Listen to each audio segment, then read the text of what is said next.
Good afternoon. Welcome to this week's episode of the HopeCast. I'm David Lapp. I'm your host here with Aaron Fisher this afternoon. We're going to be talking a little bit about our time in Mayfield, Kentucky last year and the response efforts that happened there. Aaron and his family were down there for a few months last winter just helping steward the resources that came in. So before we get into that, I want to welcome everybody here. The Bible verse for today is out of, I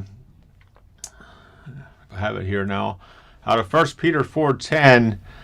As each one has received a gift, minister it to one another as good stewards of the manifold grace of God. 1 Peter 4:10. And what we're seeing is just the stewardship that happened in Mayfield, Kentucky last year. A lot of people may not be aware of, but there was a need for somebody or some organization to step in and steward the resources that were coming in from all over the nation. And Aaron and his family were able to do that, which was a huge blessing to the community, because the local community was focused on their own cleanup efforts or their own recovery efforts. And December the 11th, I believe it was, when the tornado went through in Mayfield, Kentucky, and we had food on the ground the next day, food, water, just some relief efforts, relief supplies. I believe in total we sent down 29 truckloads of food in the first few weeks. And then we realized very quickly that there's also a need to just for somebody to take responsibility of all the product that was coming in nationwide. So, Aaron, if you want to share a little bit about what your family's experience was, you're being able to step in and take those resources and utilize them. What do you got to share? Well, it was quite an interesting experience because we had initially gone down thinking we would do, be down for a week or so, help out, get some things going, and then come back home. But we quickly realized that there was a management vacuum to manage the resources that are coming in. There was people were bringing donations from all across the United States. I mean, Washington State to Montana, from the eastern states to the western states. It was just pretty amazing to see all these donations coming in. But somebody needed to unload the trailers and work with the distribution of how to make this work. And so that's really what we started doing is we took over we took over the first all the food coming in, unloading it and getting it into storage trailers and under tarps, whatever we could utilize there. Mm-hmm. And there was just amazing the generosity that was available to the community there. Absolutely. But it was also amazing how much of that would have simply been wasted if it would not have been stewarded right. And being able to step in and provide that service to Mayfield was a huge blessing even for us, just to see the product be utilized rather than just to see it be wasted, which is a big piece of what we do. I was often just simply humbled by the generosity of things flowing in. And wow, somebody went into a lot of effort to pull this stuff together and bring it down here. And there was a burning on my heart to steward it well, that it doesn't get wasted in the shuffle, but gets taken care of. So what were some of the highlights? I mean, one thing that comes to my mind was the time when the school bus showed up with packed full of clothes.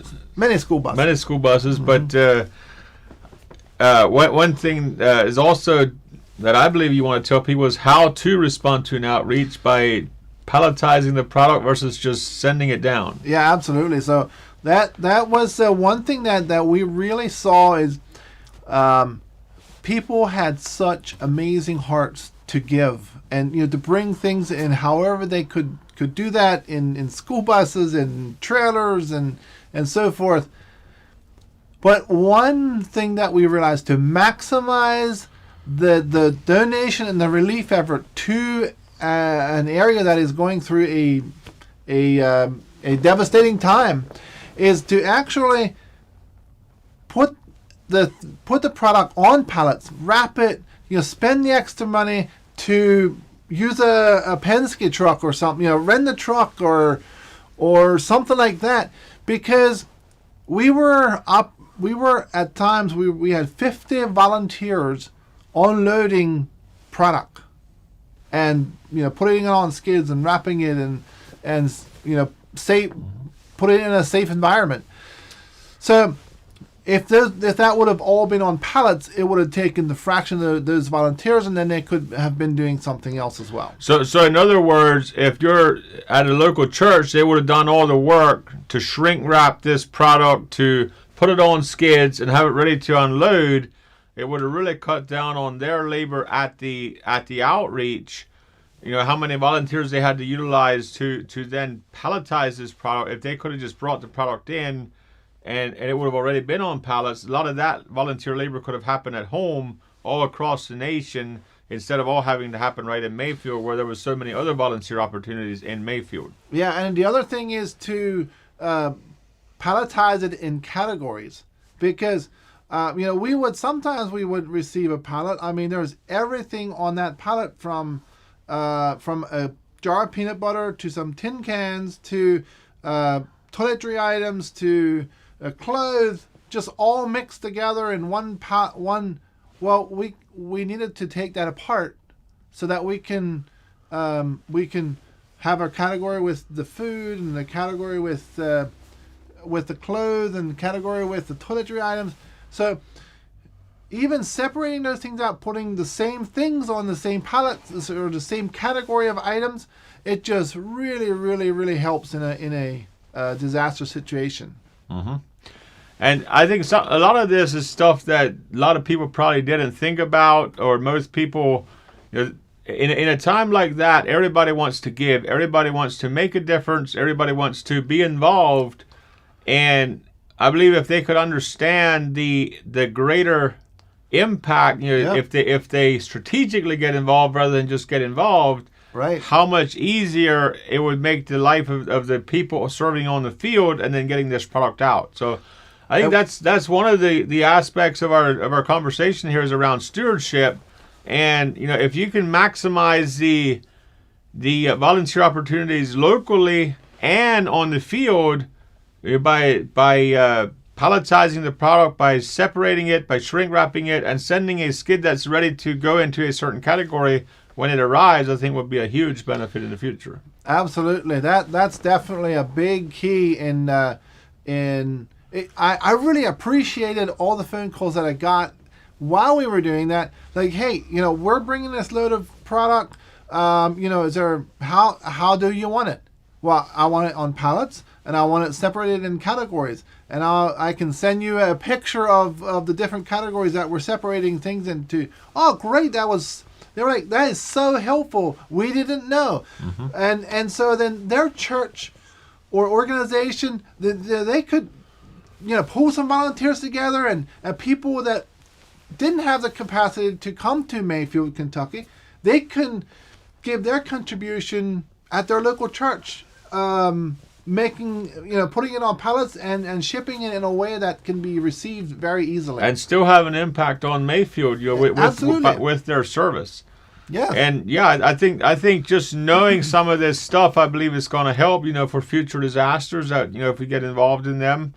Which I don't know if we will or not. We'll see what where all that goes. But it really was a huge blessing to be able to steward the resources that God poured out on that community, and be able to utilize them. Aaron and his family were there from December, like a day after it happened, till end of March or something like that. Full time to the end of March, and then we were off and on for the next 3 months. Yeah, so I think it was like the end of July when everything was wrapped up in Mayfield. And the first couple weeks, there was like 100 semi-loads of extra product that came in that we were able to put under tarps and utilize over the course of the disaster and be able to utilize a lot more of the available product. So thank you to everybody that poured into Mayfield, that helped make that happen. Without the community coming together and the nation coming together, Mayfield would have had a pretty different experience. The disaster relief efforts. Absolutely. Quote today is from Larry Burkett. One principle that surrounds everything else is that of stewardship. And we are the managers of everything that God has given us, from Larry Burkett. And there's so much truth in that. If we see what's happening in this nation, we see the opportunities, we see the resources that God pours out on a region, on a nation. If we can take those resources and steward them well and utilize them, rather than just see them being wasted, we can have such a greater impact on everybody around us, on everybody, that on the whole community. The way I see a community working is similar to a bank account. If you put more in than you take out, the community is going to grow. Everybody's going to have a different experience, a better experience, and life will be better for everybody. But if everybody goes day to day, seeing what they can take from everybody else, seeing what they can, just take, everything's just going to go downhill. And I encourage you to actually be there for the community, bring hope, bring life, speak life into people, and help be an uplifting part of everybody's day. So you have any final words to share here before we wrap this up? Well, again, I think I mentioned it a bit, but I was really touched day after day on the generosity of what the effort that people put in to do what they can to help in the disaster at Mayfield. And so thank you to everyone that poured in and supported us through that. We really appreciate that.